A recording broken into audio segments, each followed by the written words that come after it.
Bem-vindo ao início deste módulo de enfermagem do trabalho. Sou a professora doutora Thalita Pavarini e vai ser um prazer estar com você abordando esse tema que é tão apaixonante e vai ficar claro para você a importância de trabalhar junto, você como gestor, você como gestora, entender este universo do SESMIT, da enfermagem do trabalho, para contribuir para a sua gestão. Então vamos começar pela introdução. Nesta introdução, quero dizer que não tenho eu tenho ausência de conflitos de interesse. E todas essas imagens que eu vou mostrar para você foram retiradas do Google Imagem ou de outra plataforma do Canva, tá bom? Bem, bem-vindo! Qual que é a proposta deste momento? Você vai conhecer um pouco da história, da origem do SESMIT, o que faz esse setor para a gente chegar na enfermagem do trabalho.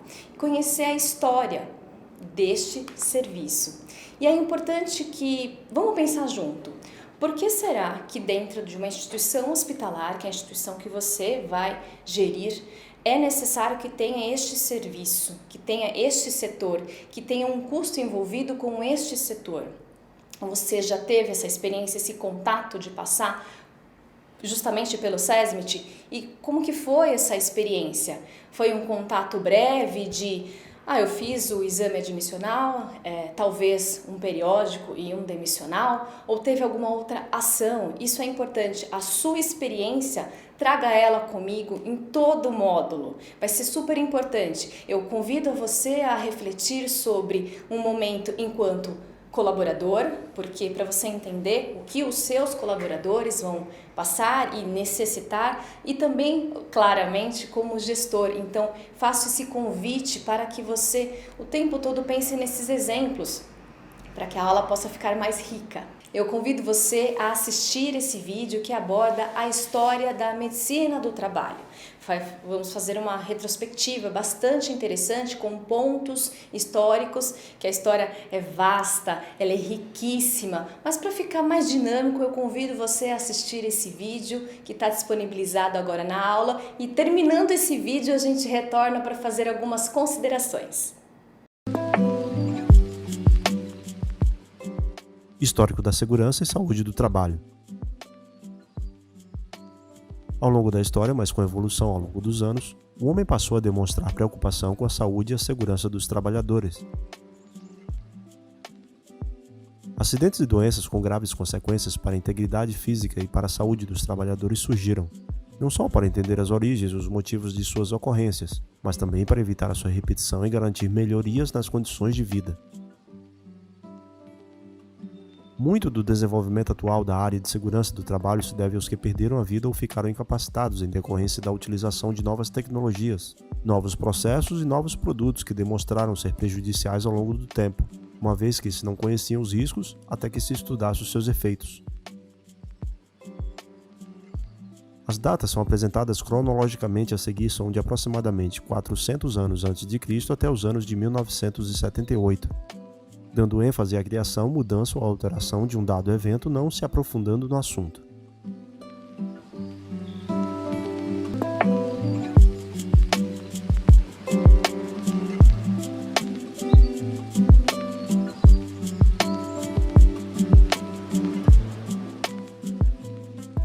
400 a.C.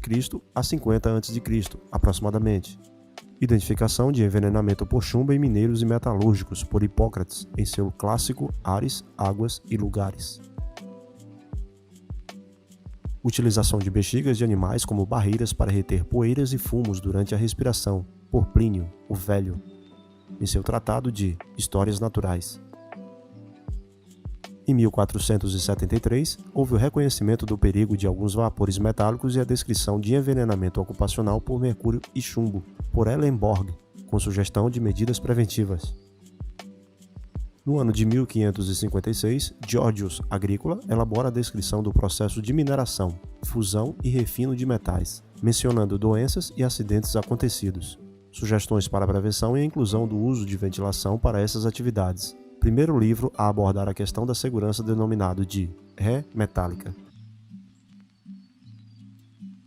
Em 1567, Paracelso fez as primeiras descrições sobre doenças respiratórias relativas à atividade de mineração, com maior ênfase na contaminação por mercúrio. Considerado o pai da toxicologia, Paracelso é autor da famosa frase: "Todas as substâncias são venenosas. É a dose que diferencia o veneno dos remédios." O ano de 1700 foi marcado pela publicação da obra de Morbis Artificium Diatriba, conhecida também como Doença dos Artífices, por Bernardino Ramazzini, a qual apresenta um estudo bastante caracterizado sobre doenças relacionadas ao trabalho, em torno de 50 profissões da época, inclusive com indicação de precauções nas atividades. Esse é considerado o pai da medicina ocupacional, além de ter introduzido a expressão, nas entrevistas médicas, anamnese. Qual é a sua ocupação?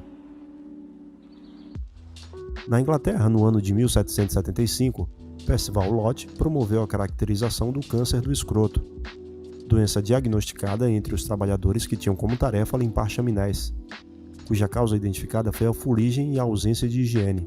Esse evento resultou na criação do Ato dos Limpadores de Chaminé de 1788. Em 1802 foi criada a Lei de Saúde e Moral dos Aprendizes, na Inglaterra, onde foi estabelecido um limite de 12 horas para a jornada diária de trabalho, proibição do trabalho noturno e uso obrigatório de ventilação dos ambientes.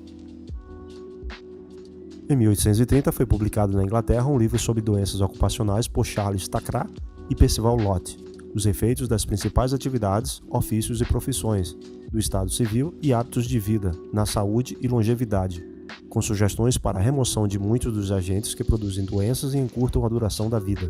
A obra contribuiu para o desenvolvimento da legislação ocupacional.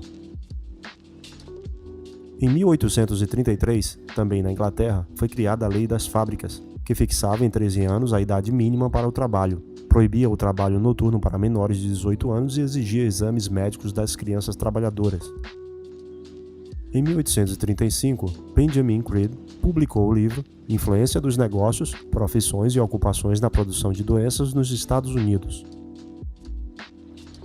Em 1851, William Farr relatou a mortalidade excessiva entre os fabricantes de vasos, impacto das doenças respiratórias e dos óbitos em trabalhadores na mineração da Inglaterra. Em 1864, a Lei das Fábricas, 1833, foi ampliada, exigindo processos de ventilação para reduzir danos à saúde. Em 1869, na Alemanha, e em 1877, na Suíça, foram instituídas leis que responsabilizavam os empregadores por lesões ocupacionais. Em 1907, Frederick Winslow Taylor publica a obra Princípios da Administração Científica, nos Estados Unidos. Nesse trabalho, Taylor apresentou técnicas ou mecanismos, como o estudo de tempos e movimentos, a padronização de instrumentos e ferramentas, a padronização de movimentos, conveniência de áreas de planejamento, uso de cartões de instrução, sistema de pagamento de acordo com desempenho e cálculo de custos. Em 1910, nos Estados Unidos, Henry Ford utiliza os princípios de produção em massa, em linhas de montagem, diminuindo assim o tempo de duração dos processos, a quantidade de matéria-prima estocada e o aumento de capacidade de produção, através de capacitação dos trabalhadores. No ano de 1898, juntamente com investidores, funda a Detroit Automobile Company, que foi fechada mais tarde. Em 1903, Henry Ford funda a Ford Motor Company. Ainda no mesmo ano, houve o reconhecimento das neuroses das telefonistas como doenças profissionais. Em 1910, Oswaldo Cruz, o pai das campanhas, na construção da estrada de ferro Madeira-Mamoré, realizou estudos e trabalhos sobre as doenças infecciosas relacionadas ao trabalho, como a malária e o amarelão, que tornavam os trabalhadores incapazes e matavam milhares deles. Em 1911, ocorreu a primeira Conferência de Doenças Industriais nos Estados Unidos, assim como se promove a organização do National Safety Council. Os primeiros grupos, agências de higienistas são estabelecidos nos estados de Ohio e Nova York. Em 1912, durante o 4º Congresso Operário Brasileiro, constituiu-se a Confederação Brasileira do Trabalho, CBT, a qual teve como finalidade promover um programa de reivindicações operárias, tais como jornada de trabalho de 8 horas, semana de 6 dias, construção de casas para operários, indenização para acidentes de trabalho, limitação da jornada de trabalho para mulheres e crianças menores de 14 anos, contratos coletivos, na época individuais, obrigatoriedade de pagamento de seguro para os casos de doença e velhice, estabelecimento de um salário mínimo, reforma de tributos públicos e exigências de instrução primária. Entre os anos de 1914 a 1919, após o término da Primeira Guerra Mundial, foi criada pela Conferência de Paz a Organização Internacional do Trabalho, OIT, convertida na parte 7 do Tratado de Versalhes. Em 1914, nos Estados Unidos, o Serviço de Saúde Pública organiza a Divisão de Higiene Industrial.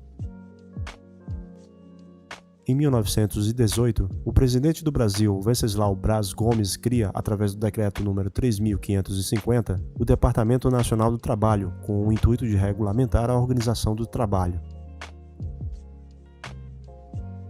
Em 1920, com a reforma Carlos Chagas, a higiene do trabalho incorpora-se ao âmbito da saúde pública através do Departamento Nacional de Saúde Pública, DNSP, órgão vinculado ao Ministério da Justiça e Negócios Interiores. Em 1922, a Universidade de Harvard cria o curso de graduação em Higiene Industrial. Em 1923, o presidente do Brasil, Arthur Bernardes, cria o Conselho Nacional do Trabalho pelo Decreto número 16.027. Em 1923, cria-se a Inspetoria de Higiene Industrial e Profissional, junto ao Departamento Nacional de Saúde, no Ministério da Justiça e Negócios Interiores. Em 1925, a doutora Alicia Hamilton, médica americana, publicou Venenos Industriais nos Estados Unidos e, em 1934, Toxicologia Industrial.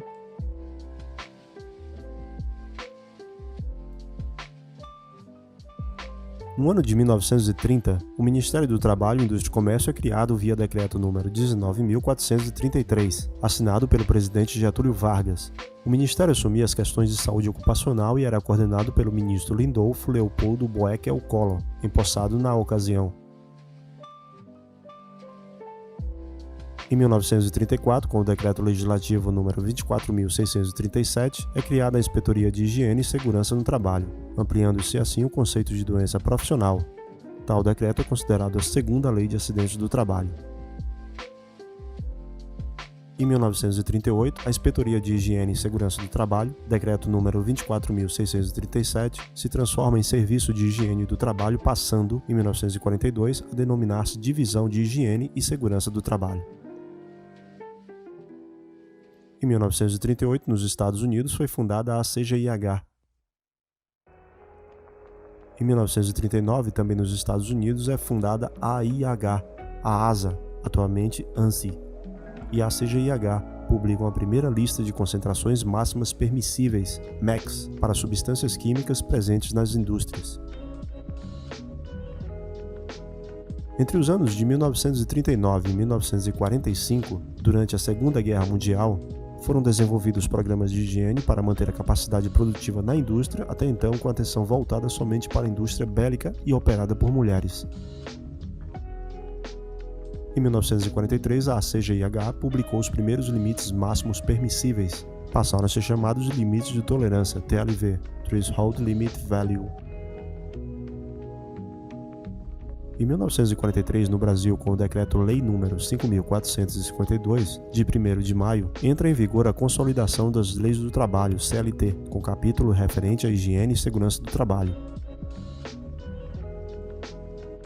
Em 1944, é incluída a CIPA, Comissão Interna de Prevenção de Acidentes, na legislação brasileira pelo Decreto nº 7.036 de 44, conhecida como Lei de Acidentes de Trabalho de 1944. Em 1947 é fundada a International Organization of Standardization, ISO, em português, Organização Internacional de Normatização.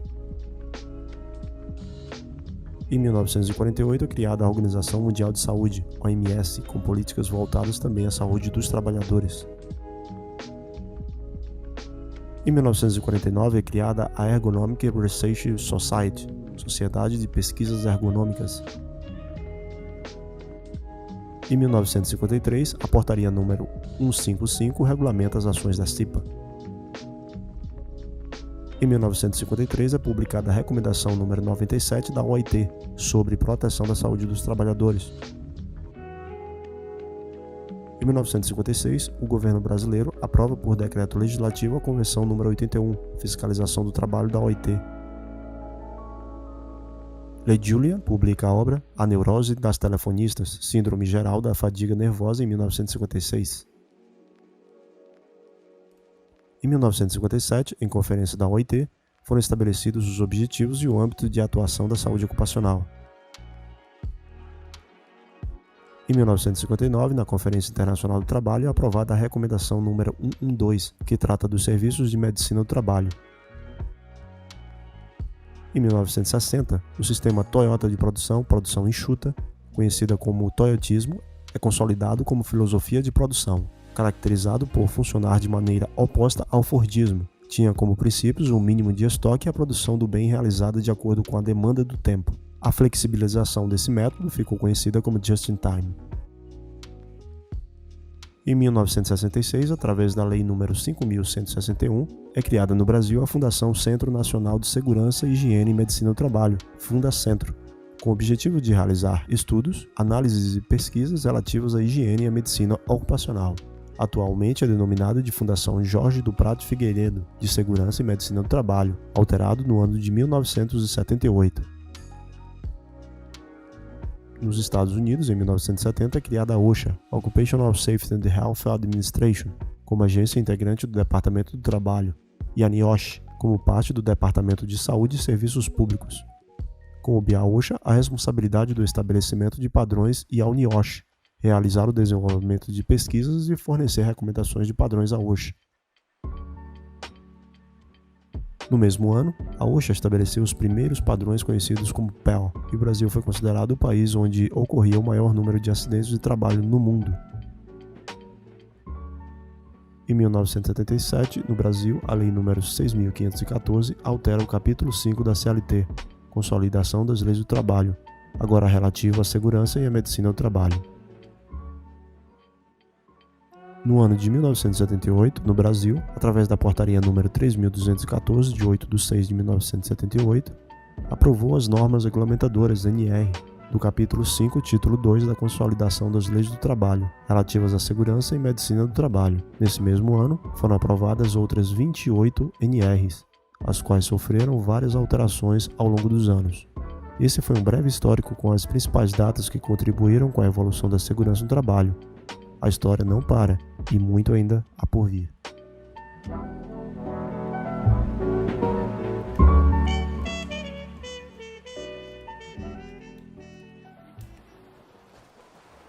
Vendo esse vídeo, eu gostaria de fazer algumas provocações.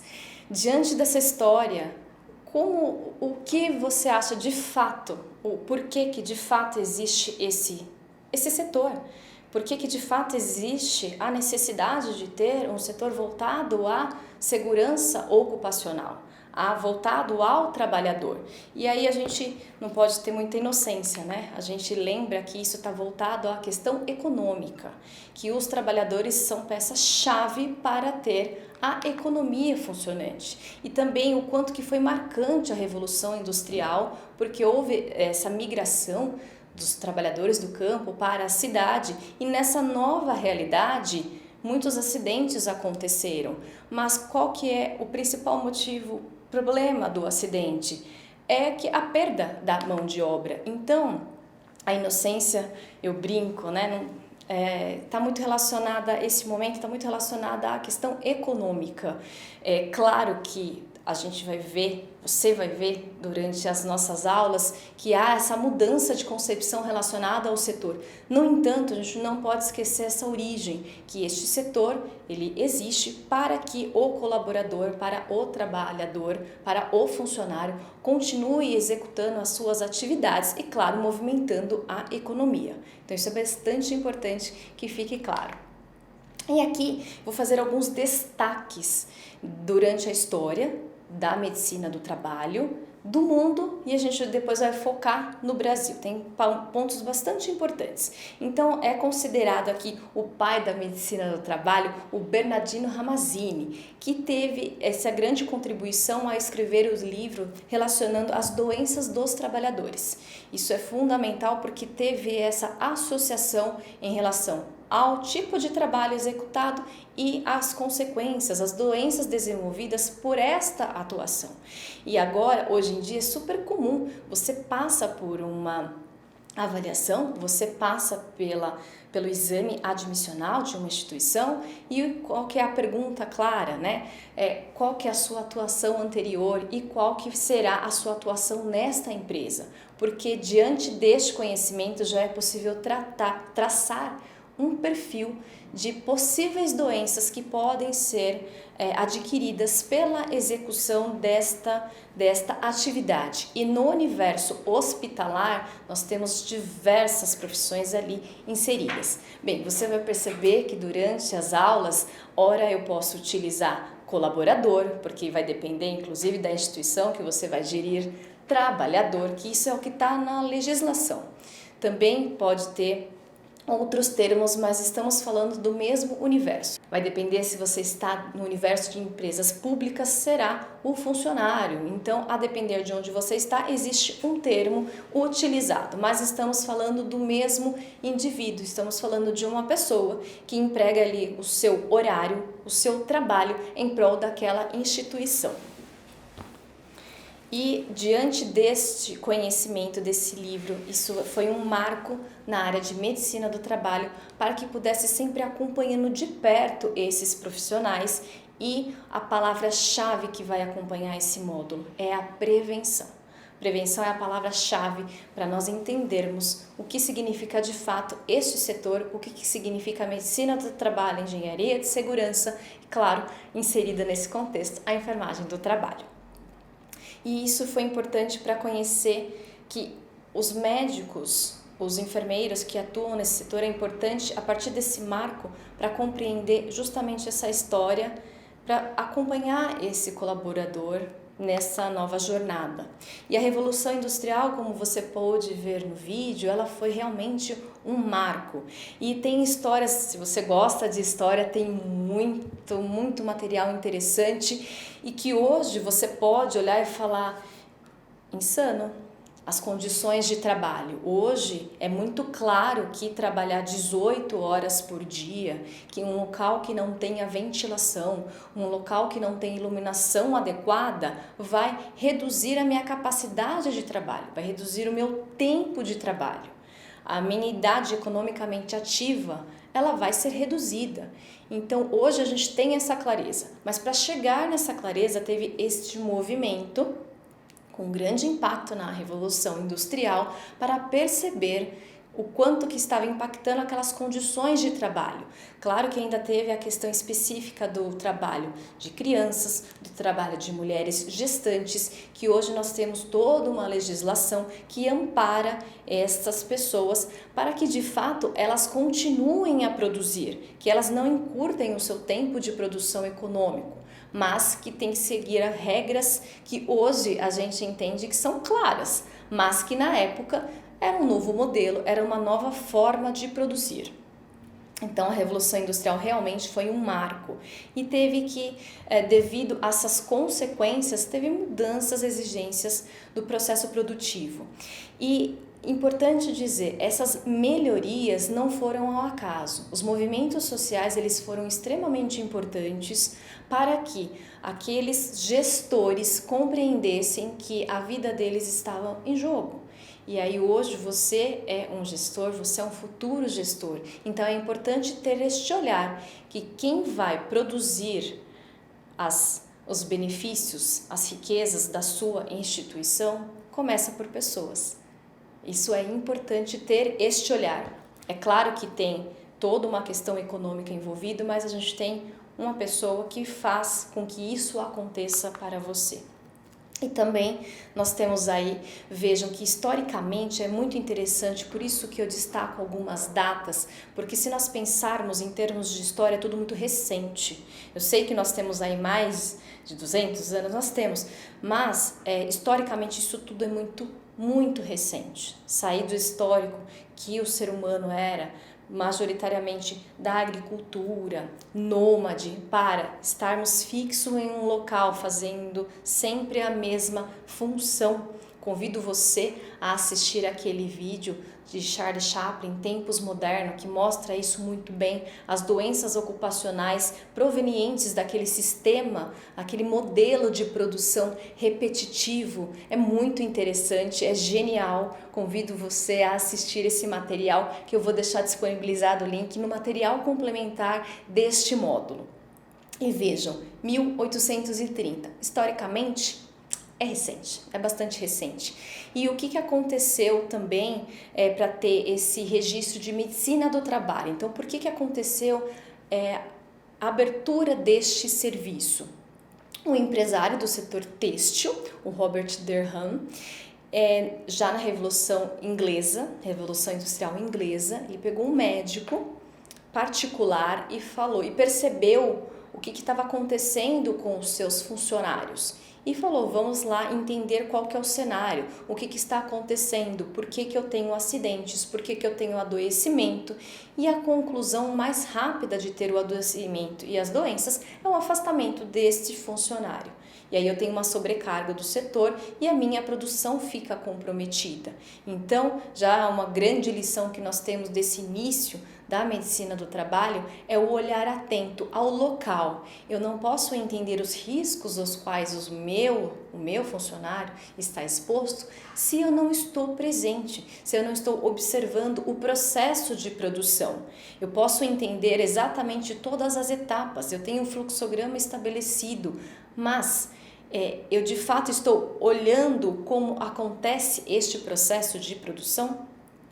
Isso é a chave para ter uma excelente liderança. Estar presente e observar. Não preciso estar todos os dias, eu tenho colaboradores, eu tenho profissionais com este olhar, mas este olhar ele precisa existir na minha gerência. E qual que foi a consequência, deste trabalho realizado com esse médico, indo lá no setor e entender? A verificação da condição de trabalho, das condições de processo e o foco na prevenção. Como eu já tinha falado a você, prevenção será o nosso grande norte.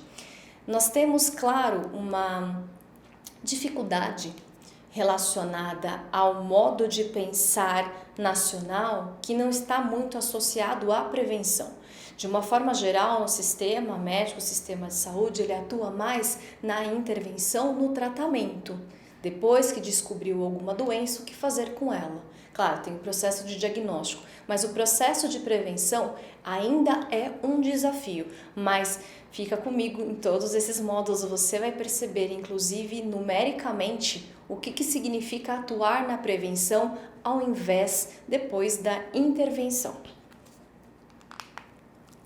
E aí tem uma pausa rápida, Tô falando que a prevenção será o nosso grande guia. Então vamos lá, vamos para a definição do que é prevenção. Conjunto de atividades e medidas feitas com antecipação. Busca evitar um dano ou um mal. Prevenções, por exemplo, prevenção de incêndio e doenças. Eu gosto de uma frase muito... Você vai ver ela escrita aqui, que o óbvio não é óbvio, mas é óbvio. Claro que prevenção está antecipando alguns fatos, mas quando a gente está no ambiente de trabalho, isso é claro a você? Vamos nesse momento refletir juntos. No local que você atua, no local que você executa as suas atividades profissionais, a prevenção ela está presente de fato? Esta prevenção está em você? Existe algum setor responsável por isso e às vezes quando este setor vem a você, talvez eu não posso parar, eu não tenho tempo, vai atrapalhar o meu rendimento? Será que de fato a prevenção ela está intrinsecamente relacionada ao nosso universo do trabalho? Vale a pena fazer esta reflexão. Nós vamos ver algumas medidas que o SESMIT toma relacionada à prevenção, mas que depende da adesão, da sua adesão. E você como gestor e você como gestora será o grande exemplo, o grande líder para que a sua equipe veja que se o gestor, se a gestora parou ou teve uma mudança de conduta, eu, colaborador, funcionário, trabalhador, também farei. Isso é importante. Então, a prevenção ela está muito bem descrita e a gente sabe o significado, mas, de fato, você aplica isso no dia a dia? Acho que vale a pena a gente sempre parar. É uma aula que será bastante reflexiva. Eu convido a você, de fato, a parar e pensar sobre isso. Talvez você já tenha passado por alguma questão no trabalho, algum tipo de acidente de trabalho ou teve alguma doença relacionada. E a gente tem que parar e pensar na prevenção. Teve este movimento da instituição? Teve o seu movimento mediante os conhecimentos passados ou não? Não é uma questão de certo ou errado, é refletir neste momento. Você será um grande líder, então é fundamental a reflexão. E pensando em etimologia da palavra prevenção, deriva da junção do verbo prevenir, do latim, perdoem o meu latim, tá, gente? Faz tempo que eu não falo, prevenir, como ficou mais um latim italianado, com o sentido de tomar a frente e o sufixo ação. Então, a gente tem a ação de antecipar algo, antecipar os riscos e prevenir o aparecimento de doenças ou de acidentes. E ainda em relação aos destaques que nós temos aí no mundo relacionado à história da medicina do trabalho, é claro que um grande estímulo tem aí o universo da industrialização e tudo que gera a constituição de grandes instituições ou a realização de grandes políticas é porque o impacto foi muito grande. O número de pessoas acometidas, o número de mortes relacionado a esse novo modo de fazer, esse novo modo de trabalhar, teve um impacto tão grande, levando à necessidade da criação de grandes instituições, como, por exemplo, a Organização Internacional do Trabalho, a OIT, que é uma grande diretriz relacionada ao universo do trabalho, a exemplo da ONU, Organização das Nações Unidas. Então, nós temos aí a Organização Internacional do Trabalho e veja a data, 1919. Novamente, eu resgato que, historicamente, isso é antes de ontem. E a Organização Mundial da Saúde veio depois. Então, este movimento de vir primeiro a importância econômica e depois a saúde, a gente vai perceber em outros movimentos aqui no Brasil também. Então, percebe-se a necessidade econômica e depois vem a saúde, o olhar da saúde para viabilizar essa questão econômica para este trabalhador. E em 1995 teve essa fusão entre a Organização Internacional do Trabalho e a Organização Mundial da Saúde, que trouxe esse conceito de saúde ocupacional, ou a saúde do trabalhador. E o principal foco nessa saúde do trabalhador, ela está direcionada a 3 objetivos que nós vamos ver no próximo slide. Manutenção e promoção da saúde dos trabalhadores e capacidade do trabalho. É claro que tem essa vertente da saúde, mas a gente não esquece da origem. A gente tem que manter a saúde do trabalhador, mas nós temos que promover também. Durante as aulas, nós teremos diversos exemplos de como que a gente faz a promoção da saúde deste colaborador. E, novamente, eu convido você a refletir nas instituições que você passou. Houve esse movimento? Você percebe as ações que foram realizadas com estes objetivos? Porque, veja, estes objetivos, eles são maiores que nós, que a instituição, que o Brasil vem da Organização Internacional do Trabalho e da Organização Mundial da Saúde. Você teve essa experiência? Também um outro objetivo é melhorar as condições de trabalho, para que sejam compatíveis com a saúde e segurança. Há exemplos disso com um número elevado de acidentes e doenças que percebeu-se a necessidade de ter uma ventilação adequada, de ter locais para higienização, que eu preciso de recursos e equipamentos de proteção coletiva para garantir. Eu posso ter um processo de trabalho bem montado, mas lembrando que nós atuamos na prevenção, eu preciso de recursos e condições para, caso aconteça alguma coisa, como que eu minimizo esse dano. Então, é fundamental ter esta clareza, este direcionamento. E esta parte é fundamental e que bom que você está aqui comigo, porque isso vai ficar muito nas suas mãos também, que é a questão do desenvolvimento da cultura empresarial e das organizações de trabalho para contribuir com a saúde e a prevenção, para que o trabalho tenha um impacto positivo nas nossas vidas, favorecendo, claro, a produtividade, sim, tendo este olhar, tendo essa cultura organizacional. Isso irá proporcionar que você tenha aí o desenvolvimento de uma maior produtividade. Existem diversos caminhos e nós vamos trabalhar juntos aqui em alguns exemplos para inspirar você, para te estimular. Mas essas 3 vertentes são fundamentais. Eu tenho que olhar a questão da segurança, da promoção da saúde. Eu preciso dar condições de trabalho. E no universo hospitalar são diversas as situações. Como, por exemplo, como que eu posso proporcionar que num ambiente como esse, que eu tenho muitas pessoas com a sua saúde comprometida, eu não tenha minimamente cadeiras de rodas funcionantes.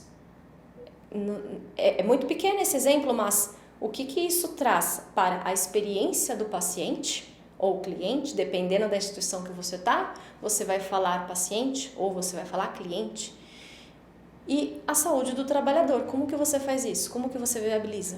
Então, é minimamente condições de trabalho, de eu ter seguido todas as normas que regem como deixar seguro o ambiente de trabalho hospitalar, que é um ambiente por si só que oferece muitos riscos a todos os profissionais, seja da área administrativa, gerencial e, claro, a assistencial. Só que, mesmo sendo no ambiente hospitalar, é muito claro a importância da produtividade. É uma empresa, seja ela pública ou privada. Claro que são objetivos diferentes, mas sim tem um foco na produtividade. Sim, tem empresas que têm um foco bastante claro no lucro. Isso já se entende neste universo que tem este olhar. Então é importante proporcionar condições de trabalho, prevenir doenças e comprometimentos, assim como fazer ações para a promoção da saúde.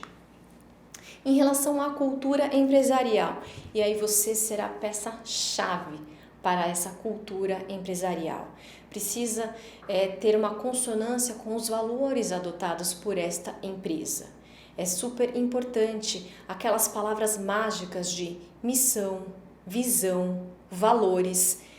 Elas têm um objetivo fundamental na condução dessa cultura organizacional. Então é importante entender qual que é o método de gestão que você vai implementar. Como que vai ser a política de pessoal, como que vai ser a política de participação. Professora Thalita, num hospital, política de participação? Sim, sem dúvida, é necessário pensar em tudo isso. Políticas de capacitação e treinamento. É claro que a partir do momento que você traz para a empresa na qual você está atuando, na qual você está gerenciando profissionais para atuar, parte-se do pressuposto, claro, que esta pessoa já tenha a formação e já tenha a capacitação.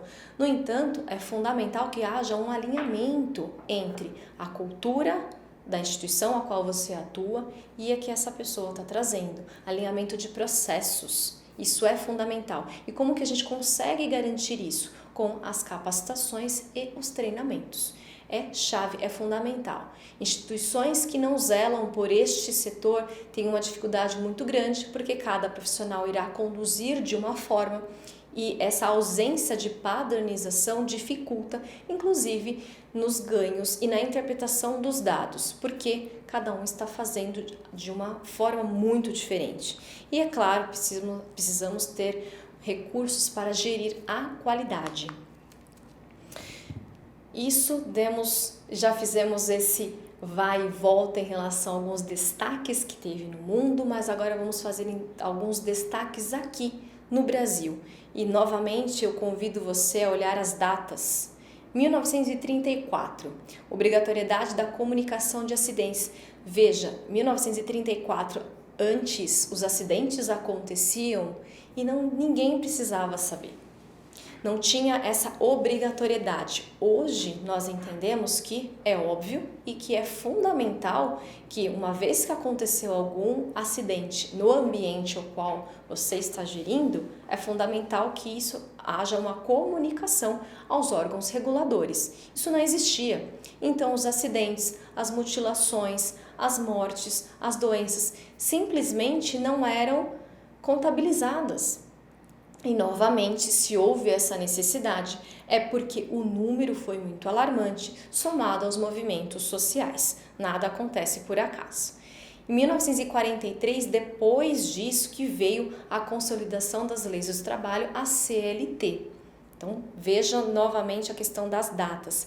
E depois, 1943, a CLT, as normas regulamentadoras, que está intrinsecamente relacionado com este módulo sobre enfermagem do trabalho, que está inserida no módulo, no conceito de medicina do trabalho, é que vieram essas normas regulamentadoras, que nós vamos falar especificamente sobre elas em outra aula.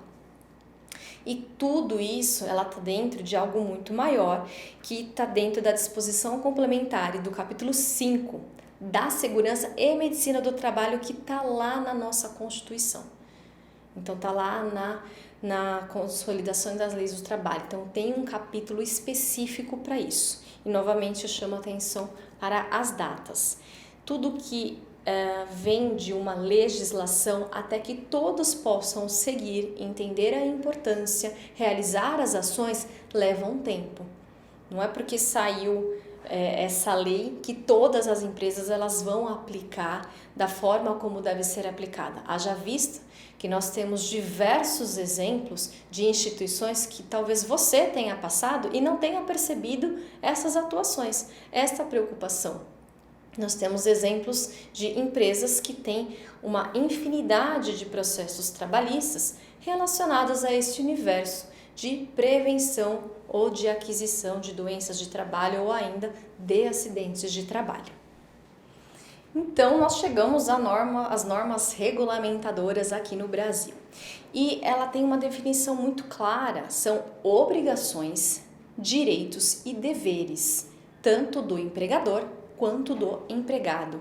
E tem o objetivo, novamente, de garantir a segurança do trabalhador sadio para prevenir as doenças do trabalho. E claro que isso está associado à produtividade.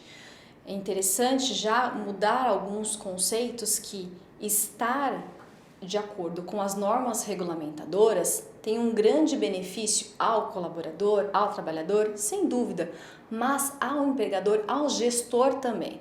A gente vai ver que estar adequado diante das normas regulamentadoras é um ganha-ganha, no qual tanto o trabalhador quanto o gerente, o gestor, eles têm obrigações e deveres. É compartilhado a responsabilização da saúde e segurança.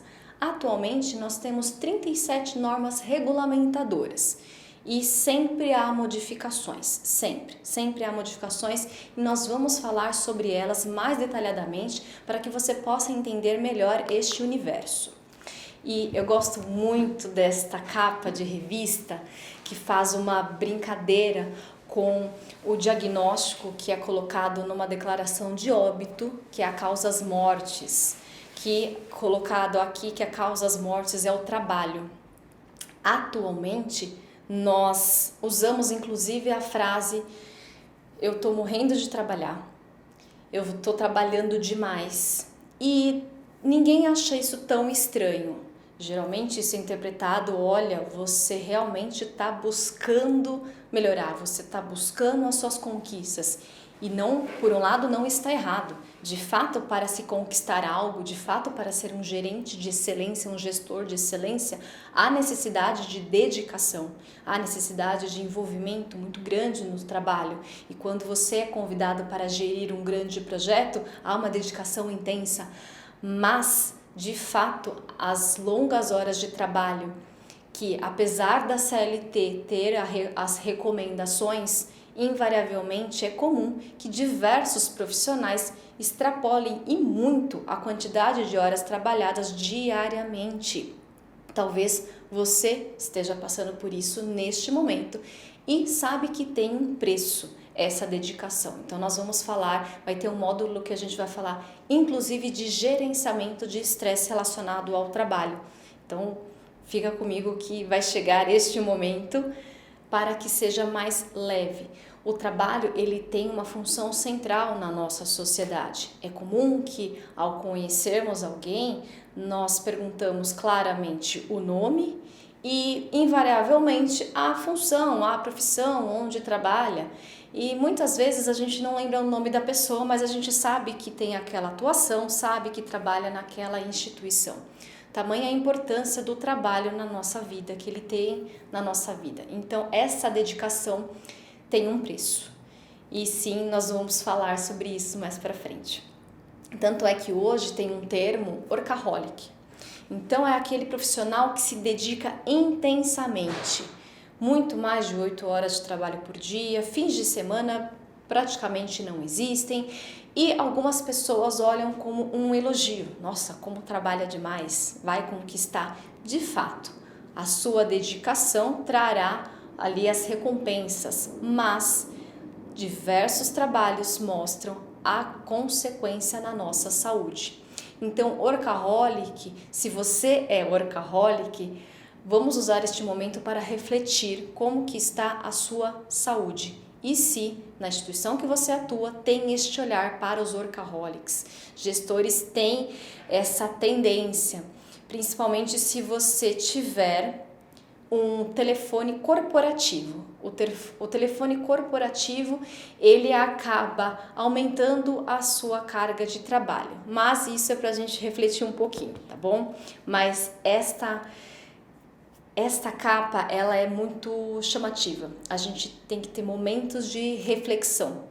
Ninguém vai deixar de trabalhar, você está fazendo esse curso, essa pós-graduação para melhorar cada vez mais. Mas é importante refletir sobre a nossa qualidade de vida. E nós desta forma finalizamos a primeira aula deste módulo que aborda a enfermagem do trabalho.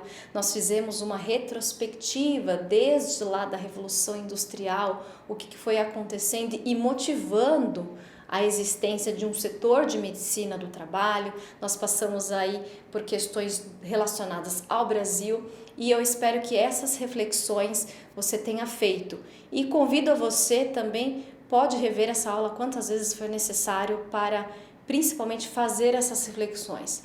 Eu convido você, por exemplo, a anotar essas reflexões e um outro momento rever, porque você sairá transformado desse curso, eu tenho absoluta certeza. Então, nos veremos então na próxima aula que aborda as legislações trabalhistas em saúde. Aguardo vocês na próxima aula.